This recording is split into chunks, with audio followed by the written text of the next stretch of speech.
लब्ध विहित कारणाख्य, ऐसे गुरु जो अपनी शरण में आए जिज्ञासुओं को माला देते हों, मंत्र देते हों, अच्छी शिक्षाओं का ज्ञान देते हों, तंत्र मंत्र सिखाते हों, कथाएं बाजते हों, हठयोग सिखाते हों। जितने भी गुरु हैं, इन सब से ऊपर, इन सब से श्रेष्ठ जो गुरु हैं वो परम गुरु होते हैं। परम गुरु जो अपनी शरण में आए जिज्ञासुओं को ब्रह्म ज्ञान देते हैं, उनके दिव्य चक्षु को खोल ईश्वर का साक्षात दर्शन उनके अंतर हृदय में करा दिया करते हैं। हे पार्वती, ऐसे गुरु ही सर्वश्रेष्ठ होते हैं। ऐसे गुरु से ऊपर कोई नहीं, तो बराबरी तो कोई क्या ही करेगा। भगवान श्री कृष्ण ने जब अर्जुन को ब्रह्म ज्ञान दिया, जब अर्जुन का दिव्य चक्षु का उन्मीलन कर उसके घट के भीतर ईश्वर के दिव्य अलौकिक अनंत प्रकाश को दिखा दिया, तो साथ ही उद्घोष किया, राज विद्या राज गुह्यम पवित्र मिदम उत्तमम। अर्जुन, जो ज्ञान मैंने तुम्हें दिया है, ये ज्ञान सर्वश्रेष्ठ है, ये सब विद्याओं में राजा है। इससे श्रेष्ठ कोई और ज्ञान नहीं है, इससे ऊपर कोई और विद्या नहीं है। इसको जानने के बाद कुछ और जानना शेष नहीं रह जाता है। अर्जुन, यही ज्ञान तुझे पवित्र करेगा, यही ज्ञान तुझे यशस्वी बनाएगा।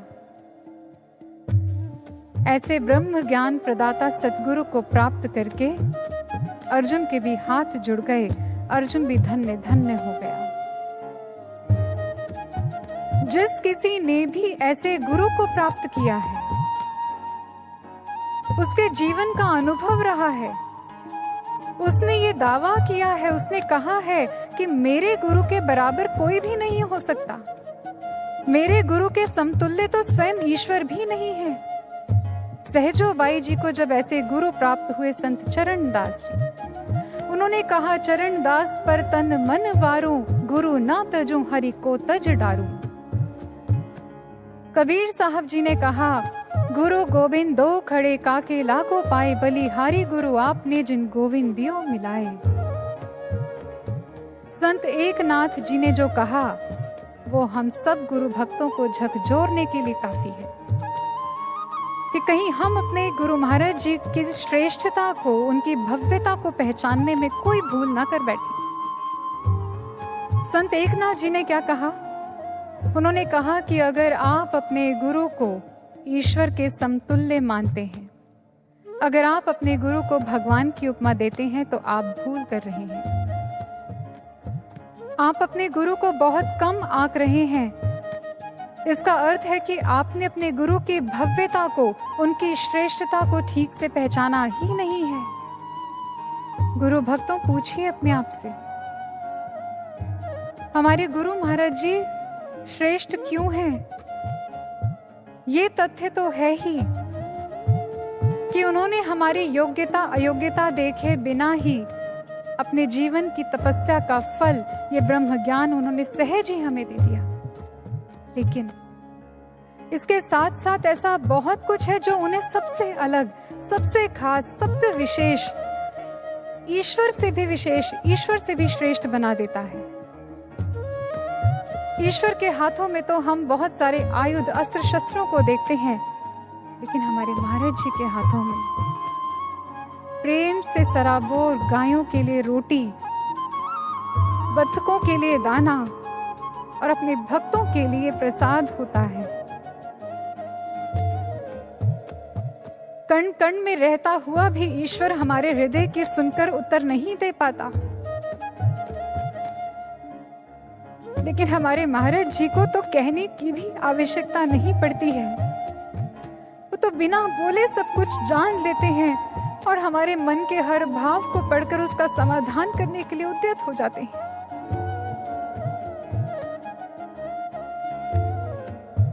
इसलिए कोई उनमें पिता को देखता है, कोई उनमें माँ को देखता है, कोई भाई को, कोई सखा को। सबका अपना अपना नाता है गुरु महाराज जी से, और भावों से बंधे इस प्रत्येक नाते को निभाने के लिए महाराज जी खुशी खुशी अपना सब कुछ लुटा देते हैं।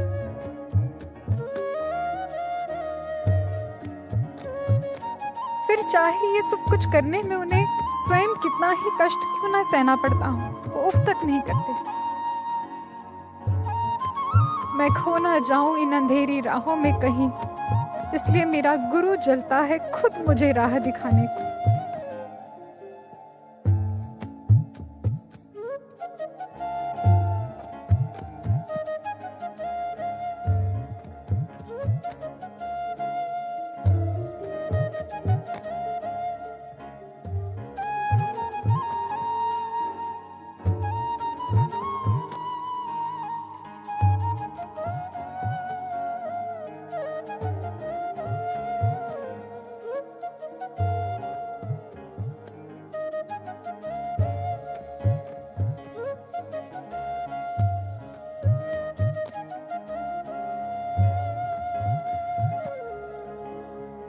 हमने कितनी ही कमियां क्यों ना हो, हमने कितनी ही गलतियां की हो, कितनी बार हम विकारों के आगे कमजोर पड़े हों, कितनी बार अपने आदर्शों से गिरे हों, महाराज जी ने कभी नहीं हमें ठुकराया, हमेशा हमें आगे बढ़ाया, उत्साह का संचार किया। एक बार नहीं बार बार हमें सुधरने का अवसर दिया। ऐसा कौन करेगा हमारे लिए? इसलिए तो गुरु महाराज जी हम सबके दिलों पर राज करते हैं, इसलिए तो वो हमारे हृदय के महाराज हैं। फिर ऐसे गुरु की पूजा हम क्यों ना करें? लेकिन गुरु की पूजा क्या केवल अक्षत रोली चंदन से की जाती है?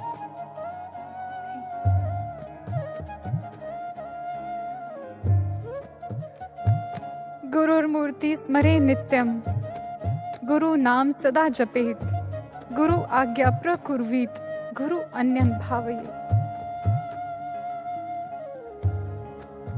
ऐसे गुरु की वास्तविक पूजा की जाती है। अपने रोम रोम में उसका चिंतन को बसाकर, अपनी हर आते जाते श्वास में उसके ज्ञान को, उसके नाम को बसाकर, उसके मुख से निकला हर वाक्य जब हमारे जीवन का ध्येय बन जाएगा, जब उनकी हर आज्ञा हमारे जीवन की धुरी बन जाएगी और हमारा संपूर्ण जीवन केवल इसी के इर्द गिर्द घूमेगा, हम किसी अन्य के लिए, हमारे मन में किसी और के लिए कोई भावना, उसके प्रति कोई श्रद्धा कभी जन्म नहीं लेगी।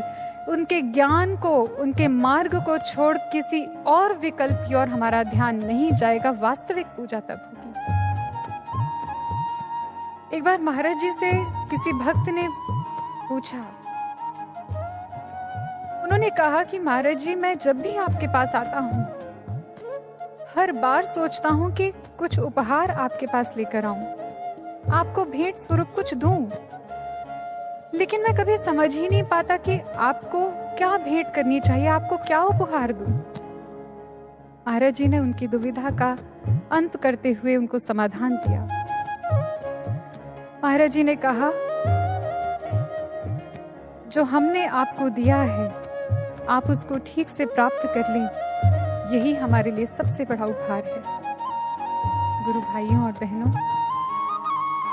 महाराज जी ने जो हमें दिया है, क्या हम उसको सच में ठीक से प्राप्त कर पाए हैं? क्या हम उसके प्रति एक निष्ठ हैं? क्या हम उसके प्रति एकाग्र हैं? हम उसके प्रति दृढ़ हैं? महाराज जी ने जो ब्रह्म ज्ञान हमें दिया है, हमारी ईमानदारी कितनी है उसके प्रति? ईमानदारी किसको कहते हैं, इसको एक कहानी से समझते हैं।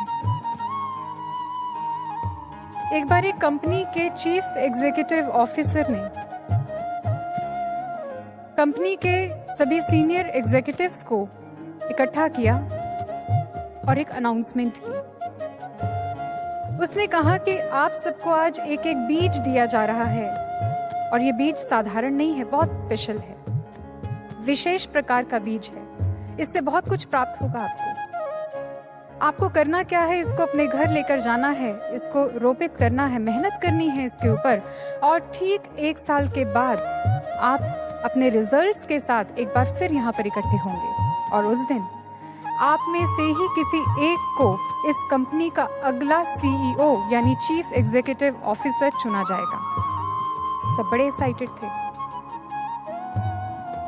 सब अच्छे से अच्छा रिजल्ट पाना चाहते थे अपने बीज में से, इसलिए वो घर गए और जल्दी से उन्होंने उस बीज को रोपित किया और मेहनत शुरू हो गई। करते करते समय बीता, 1 साल की अवधि पूरी हुई। अब वो दिन आ गया जिस दिन सबने अपने रिजल्ट्स के साथ वहां पहुंचना था। अब जब सभी बोर्ड रूम में इकट्ठे हुए अपने अपने पौधों के साथ, कंपनी का सीईओ वहां पर आया। उसने एक दृष्टि डाली, सबके पास सुंदर सुंदर पौधे थे, लेकिन एक व्यक्ति था जो सबसे नजरें चुराता हुआ अपने खाली गमले के साथ सबसे पीछे बैठा था। उसने उस व्यक्ति को उसके गमले के साथ आगे बुलाया और उससे इसका कारण पूछा। उस एग्जीक्यूटिव ने बताया कि किस प्रकार पूरा साल मेहनत करने के बावजूद भी पौधा तो दूर, एक कोपल तक नहीं फूटी। तुमने मेहनत की थी, बिल्कुल लगन से की थी, क्योंकि सीईओ देख रहा था कि आज भी खाद फ्रेश है और पानी उसमें डला हुआ है, तो मेहनत तो उसने की है। अब उस सीईओ ने सबको देखा और कहा कि अब आप सभी अपना दिल थाम लें, क्योंकि मैं इस कंपनी के अगले चीफ एग्जीक्यूटिव ऑफिसर से आपको मिलवाने जा रहा हूं और वो वही व्यक्ति है जिसका गमला खाली है। सब बहुत हैरान हुए, हमारे इतने सुंदर सुंदर पौधे, लेकिन जिसको कुछ भी प्राप्त नहीं हुआ, वो सीईओ कैसे, क्यों? ऐसे बहुत सारे प्रश्न उनके मन में उठने लगे। सीईओ ने एक्सप्लेन किया उन्होंने कहा कि 1 साल पहले जब बीज मैंने आपको दिए थे, मैंने आपको कहा था कि ये विशेष प्रकार के बीज हैं, इनसे बहुत कुछ प्राप्त होगा, लेकिन आप लोगों ने क्या किया? बहुत अच्छे रिजल्ट्स पाने की होड़ में आप लोगों ने कुछ समय उस पर मेहनत की, लेकिन जब देखा कि इसमें से तो कोई कोपल नहीं फूट रही, इसमें से तो कोई रिजल्ट दिख ही नहीं रहा, कोई आउटकम विजिबल नहीं हो रहा, आपने बीज बदल दिया। आपने उस बीज को निकाला और दूसरा बीज उसमें रोपित कर दिया और उसके ऊपर मेहनत की, और उसका रिजल्ट है जो आप मेरे सामने लेकर आए हैं। लेकिन जानते हैं वो स्पेशल बीज कैसा था? 1 साल मेहनत करने के बाद भी इस 1 साल की अवधि के अंदर उसके अंदर कोपल नहीं फूटती है, एक निश्चित समय पर फूटती है। लेकिन जब वो निश्चित समय आता है तो वो बीज अपने में से इतने ऊंचे पौधे को प्रकट कर देता है कि उसकी ऊंचाई आसमान को छूती है। लेकिन आप ऐसा धैर्य रख ही नहीं पाए, आप मेरे बातों पर विश्वास कर ही नहीं पाए और आपने बीज को बदल दिया। लेकिन इस व्यक्ति की ईमानदारी देखिए, इसने पूरा साल उस बीज पर मेहनत की जो मैंने दिया था, मेरी बातों पर विश्वास करके। रिजल्ट तो इसको भी नहीं मिल रहा था, कोई विजिबल आउटकम तो इसके सामने भी नहीं था। ये भी कितनी बार घबराया होगा, बेचैन हुआ होगा, लेकिन इसने ईमानदारी नहीं छोड़ी, इसने बीज को रिप्लेस नहीं किया, मेरी बातों पर विश्वास किया और मेहनत करता रहा, आज भी कर रहा है। और ऐसा नहीं है कि इस 1 साल की अवधि के अंदर कुछ भी नहीं प्राप्त हुआ इसे। जो अंतर विकास हुआ है उस बीज का, वो आप लोगों की आंखें नहीं देख पा रही हैं, लेकिन एक निश्चित समय के बाद इसी अंतर विकास के कारण देखना इसका पौधा कहां से कहां पहुंचेगा, आपसे भी श्रेष्ठ होगा और बहुत ऊंचा होगा। हम क्या करते हैं?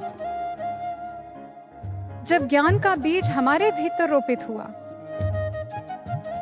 हमें जिस दिन से ज्ञान मिला है उसी दिन से हमारे भीतर भी सकारात्मक परिवर्तन आना शुरू हो चुका है।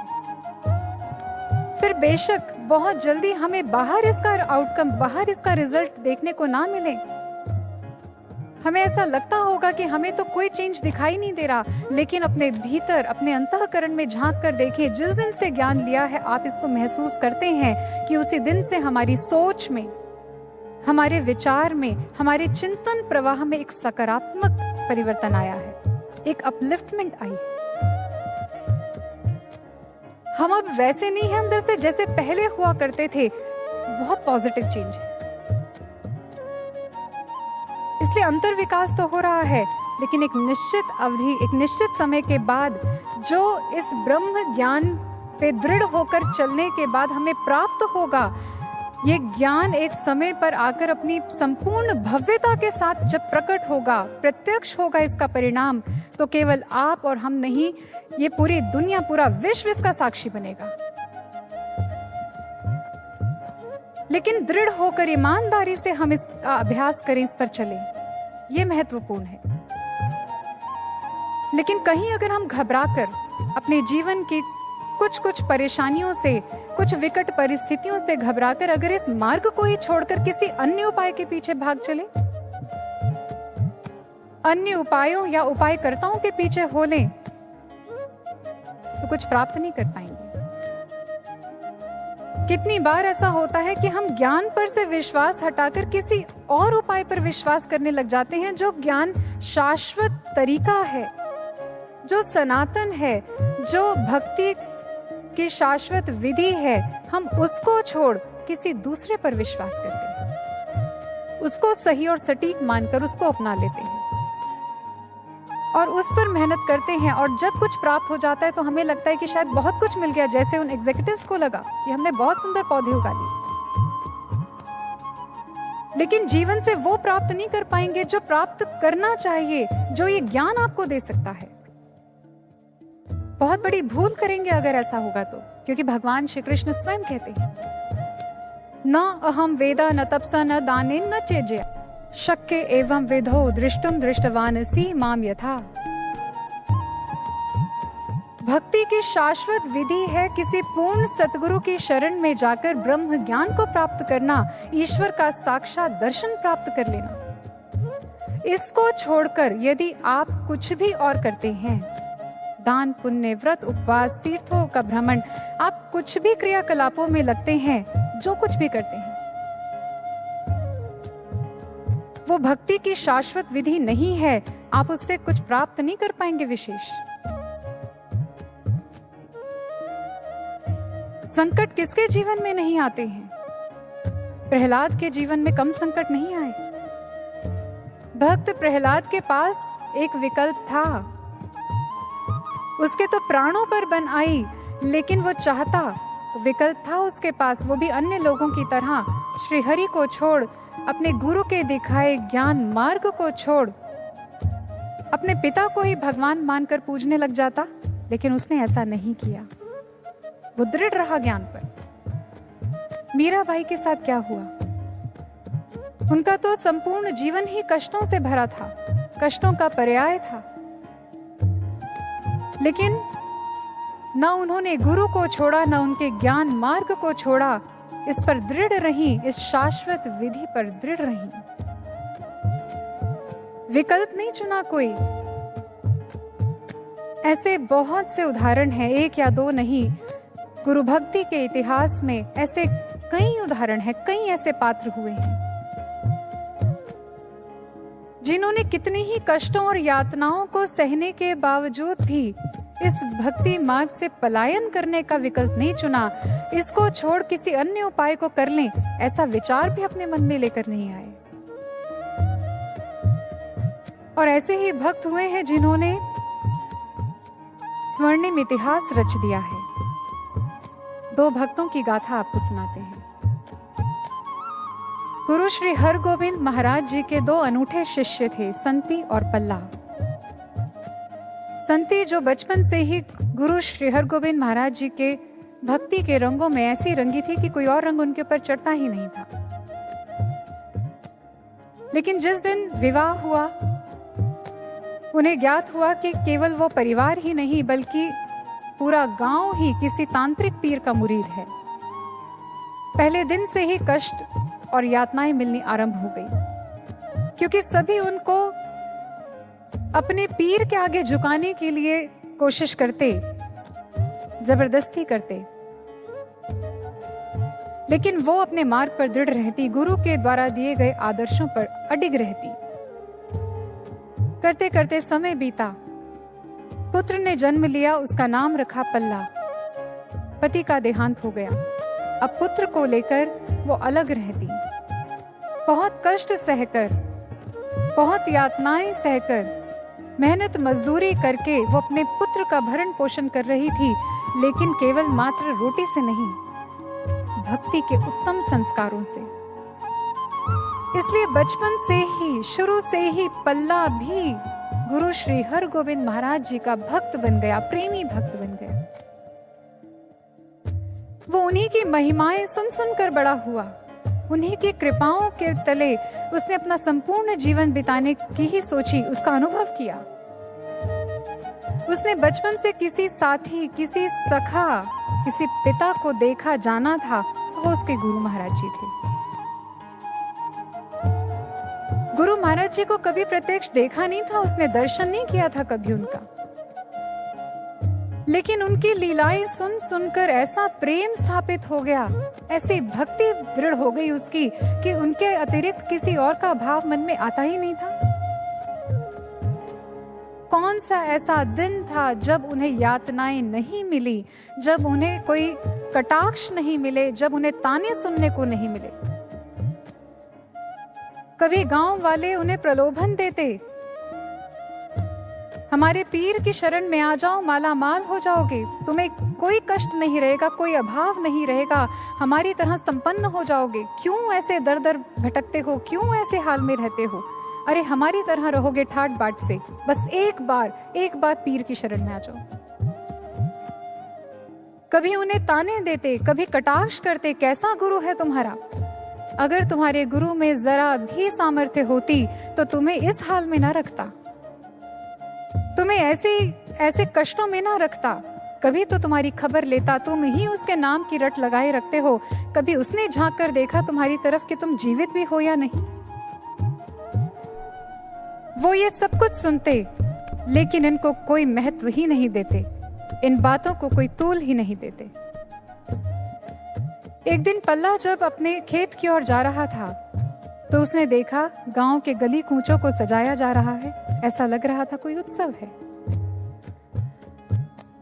यूं तो कोई भी उनसे कभी बात ही नहीं करता था, इसलिए उसने बड़ी हिम्मत करके किसी से पूछ लिया कि आज गांव में क्या है, कोई उत्सव है। उत्तर तो मिला, लेकिन कटाक्षों से भरा हुआ। उस व्यक्ति ने कहा कि हाँ, उत्सव ही है, आज हमारे पीर सखी सरवर हमें दर्शन देने हमारे गांव में आ रहे हैं।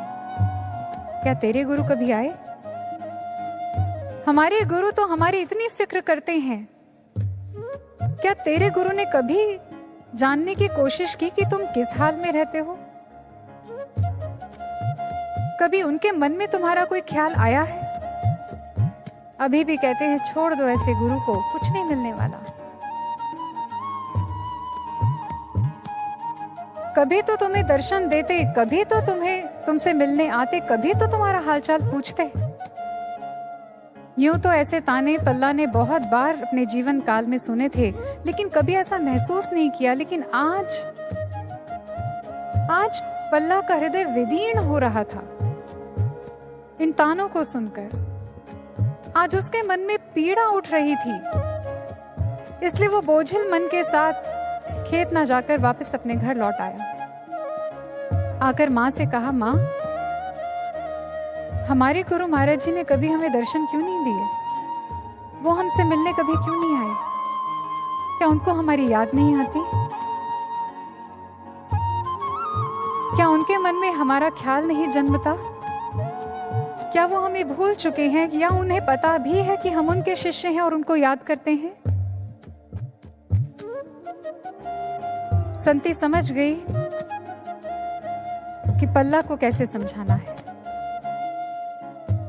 उसने कहा कि पल्ला, रोए बिना तो माँ भी अपने बच्चे को दूध नहीं देती है, तूने कैसे सोच लिया कि बिना रोए, बिना उनके विरह में तड़पे, बिना उनको पुकारे गुरु महाराज जी तुझे दर्शन दे देंगे? उनको मनाने के लिए, उनको रिझाने के लिए उनकी याद में तड़पना पड़ता है। तूने कितने आंसू बहाए हैं आज तक उनके लिए? तू कितना रोया है उनकी याद में? तो गुरु महाराज जी के दर्शन पाना चाहता है, लेकिन क्या नहीं जानता जिसने भी गुरु महाराज जी को पाया है, गुरु को पूर्ण भव्यता के साथ प्राप्त किया है, वो विरही शिष्य हुए हैं। जिनकी पुकार में इतनी टीस होती है, इतना दर्द होता है कि गुरु अपने आप को रोक नहीं पाते हैं। पल्ला समझ गया कि भूल तो उसी से हुई है।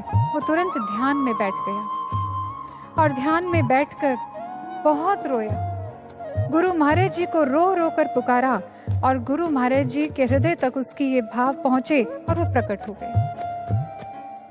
जैसे ही उसने देखा मेरे सामने गुरु महाराज जी प्रकट हुए, जाकर उनके चरणों से लिपट गया और गुरु महाराज जी ने उसके मस्तक पर अपना हाथ रखा, उसके सिर को सहलाया। अब जिस दिन से उसने अपने भीतर गुरु महाराज जी को देखा था, पहली बार उसने गुरु महाराज जी के दर्शन किए, पहली बार। इससे पहले वो जानता ही नहीं था कि मेरे गुरु महाराज जी दिखते कैसे हैं, जिनसे मैं इतना प्रेम करता हूँ। लेकिन जब से उसने अपने अंतर में उनको देखा, उनका दर्शन किया, अब उनके साकार रूप के दर्शनों की चाह प्रबल हो गई।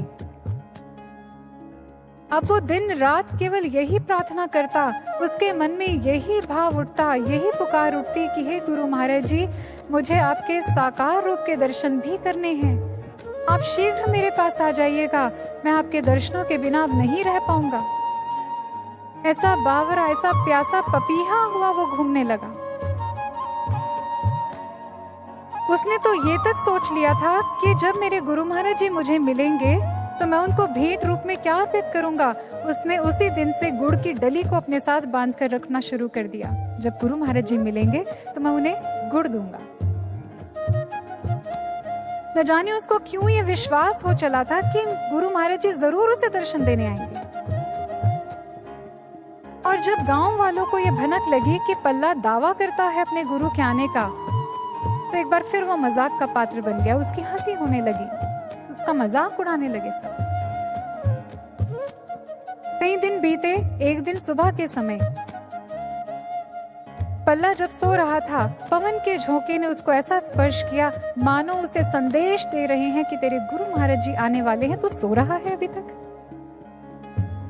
वो तुरंत उठकर बैठा और दौड़कर गया अपनी माँ के कक्ष में। देखा माँ ध्यान कर रही थी। वो वहीं कोने में बैठा इंतजार करने लगा अपनी माँ के ध्यान से बाहर आने का। जैसे ही संती ने आंखें खोली, सामने पल्ला को बैठे देखा, तो उसे कहती है, पल्ला तो यहाँ बैठा क्या कर रहा है? अरे जा, बहुत सारी तैयारियां करनी है, गुरु महाराज जी आने वाले हैं। अभी अभी अनुभव में उन्होंने मुझे दर्शन दिए और अपने आने की सूचना दी है। वो आज हमारे पास आ रहे हैं, हमें दर्शन देने, हमसे मिलने आ रहे हैं। पल्ला जा, बहुत सारी तैयारियां करनी है, उनके मार्ग को स्वच्छ कर, घर को सजा दे, बहुत कुछ है जो करना है। पल्ला तुरंत उठकर भागता है, दौड़ता है। वो आज उसके पांव धरती पर ही नहीं टिक रहे। वो समझ ही नहीं पा रहा, मैं क्या करूं, कैसे महाराज जी को मनाऊंगा, कैसे उनको रिझाऊंगा जब वो आएंगे, मेरे समक्ष होंगे। वो तैयारियां करने लगा, मार्ग को बुहारता हुआ। इतना बावरा है कि वो मुख्य द्वार से कितना दूर निकल गया, उसे पता ही नहीं चला। आज वो सुध में ही नहीं है अपनी। जब गांव वालों ने देखा आज बड़ी हलचल है इनके घर में, तो किसी ने पूछ लिया। उसने कहा कि पल्ला आज क्या है, इतनी हलचल क्यों है, किसकी तैयारियां चल रही हैं?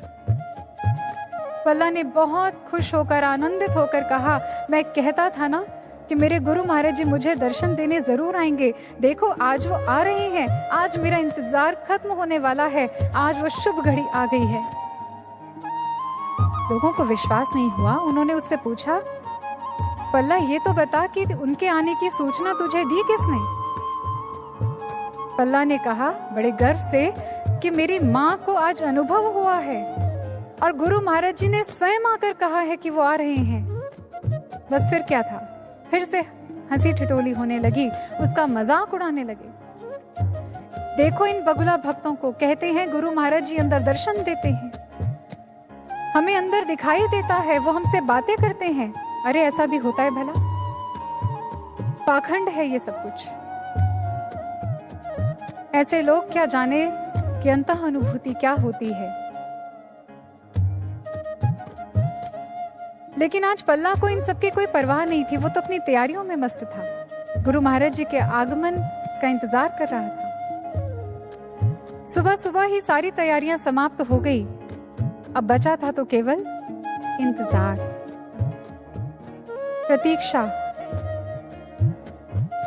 सुबह से लेकर दोपहर हो गई, पल्ला के मन में बार बार रह रहकर यह भाव उठता कि कहीं तैयारी में कोई चूक तो नहीं रह गई कि महाराज जी को आने में देर हो रही है, कहाँ कमी रह गई। वो फिर दौड़ कर जाता, फिर कुछ ठीक करता, फिर देखता कि गुरु महाराज जी तो नहीं आ रहे, वो फिर उठ कर जाता, फिर कोई चीज को संभाल लेता, ठीक कर लेता कि क्या कमी है जिस कारण से गुरु महाराज जी नहीं आ रहे हैं, इतना विलंब क्यों हो रहा है। एक भक्त के पुकार पर आने में इतना विलंब, इतनी देर क्यों। अब जब दोपहर हो गई, उस तपते सूरज के साथ उसके विरह की तपिश भी बढ़ गई, वो व्याकुल हो गया। अब जैसे जैसे आसमान का सूरज भी ढलने लगा, सांझ होने लगी, पल्ला के धैर्य का सूरज भी ढलने लगा, वो भी अधीर होने लगा, बेचैन होने लगा। अब जब देखा कि ये इंतजार की घड़ियां तो इतनी लंबी हो गई हैं, ये तो समाप्त ही होने को नहीं आ रही हैं, वो बिलख गया, वो तड़प गया कि महाराज जी क्या कमी है, मुझसे कहां भूल हो गई, आपको आने में इतना विलंब क्यों हो रहा है। मैं जानता हूं मुझसे बहुत गलतियां हुई हैं, मैं जानता हूं मैं कमियां हैं मेरे अंदर बहुत, मैं आपके उन शिष्यों में से नहीं हूं जिनके ऊपर आपकी दृष्टि स्वतः ही पड़ जाती है, लेकिन जैसा भी हूं तो आपका ही ना।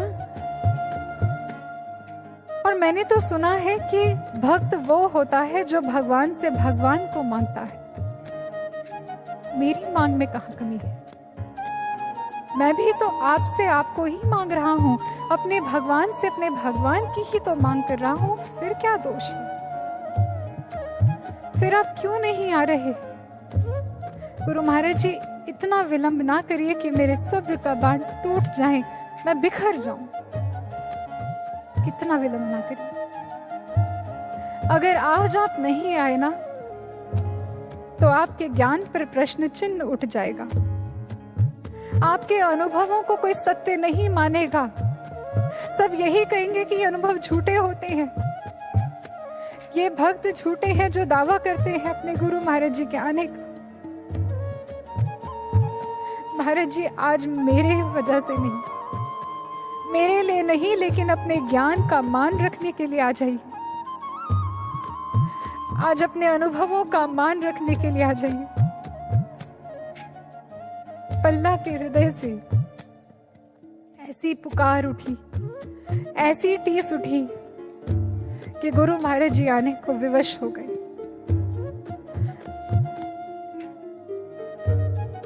घोड़ों की टापों की, उनके हिनहिनाने की आवाज सुनाई देने लगी और पल्ला के साथ सारे गांव वालों की दृष्टि उस आवाज की दिशा में मुड़ गई। सबने देखा, सब साक्षी बने इस बात की कि गुरु महाराज जी अपने 50-60 शिष्यों के साथ पल्ला का मान रखने के लिए, उसकी भक्ति से प्रसन्न होकर उसको दर्शन देने के लिए पहुंच गए थे।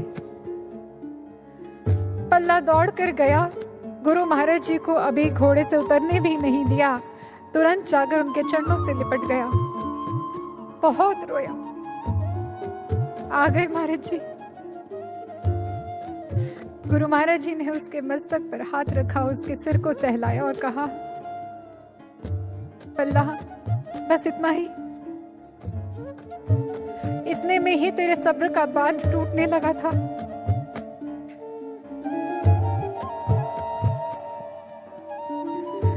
इंतजार की घड़ियां तो बहुत लंबी हो सकती है, कष्टदायी हो सकती हैं, लेकिन इंतजार का जो फल है वो बहुत आनंददायी होता है।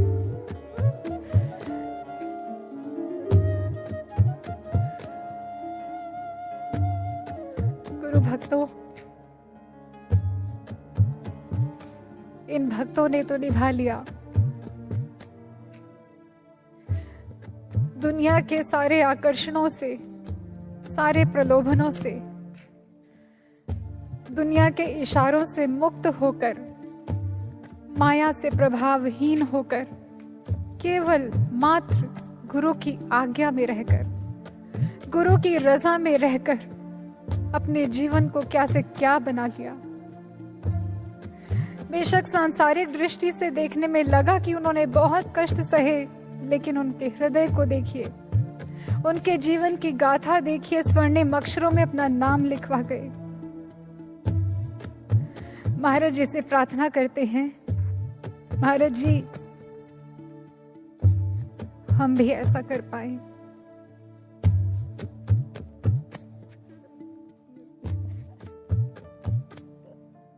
मेरे सतगुरु मुझको देना सहारा, मेरे सतगुरु मुझको देना सहारा, कहीं छूट जाए ना दामन तुम्हारा। मेरे सतगुरु मुझको देना सहारा, मेरे सतगुरु मुझको देना सहारा, कहीं छूट जाए ना दामन तुम्हारा, कहीं छूट जाए ना दामन तुम्हारा, कहीं छूट जाए ना दामन तुम्हारा।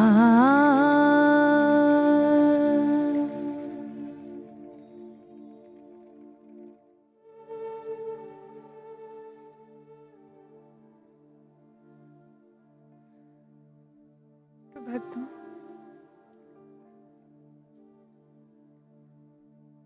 सब भक्तों की ओर से महाराज जी के चरणों में ये प्रार्थना है, महाराज जी इसे स्वीकार करें। माया बहुत बलशाली है, लेकिन हमें आपकी समझ, आपकी मति से चलने की शक्ति देना महाराज जी। हमसे भूल से भी कोई ऐसी भूल ना हो जो आपके दामन से हमें छुड़वा दे, जो आपके साथ को हम खो बैठे। ऐसा कभी कभी ये पल जीवन में ना आए। अनगिनत विषयों की लहरें उठ रही हैं वेग से, दूर करती जा रही हमको प्रभु के नेह से। अब समय है श्रेष्ठ चिंतन सद्गुणों की नियुक्ति का, रुक ना पाए दौर अब साधकों की प्रगति का, रुक ना पाए दौर अब साधकों की प्रगति का। इतना ही कहते हुए अपनी वाणी को विराम देती हूँ। बोलिए गुरुदेव श्री आशुतोष महाराज जी की जय, सच्चे दरबार की जय।